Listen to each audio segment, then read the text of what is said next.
भाई मुझे लिटरेली गोटे कथा बुझीपारे प्राइवेट वाला प्रोब्लेम ही कौन भाई तुम जब 5 मिनिट लेट रे आसब ना तो मुझे कौन 5 मिनिट जगह 5टा नुहे 50टा कथा कहे से लेट कौन ड्यूटी टाइम की सैलरी तो ठीक ठाक दिया होम पेसेंट आस घूरी गले भाई एत कथा जो कथा कौन हो भी न से कथा से जोड़ी कहे है किंतु जदि से जगार तुम 15 मिनिट कौन घंटे भी लेट करके जीव ना तुमको भाई थरे भाई पदुटे कहते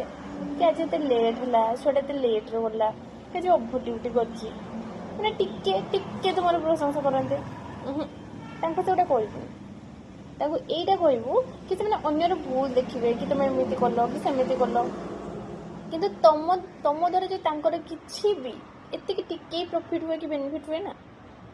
मैंने थरटा तुम प्रशंसा करी है प्राइवेट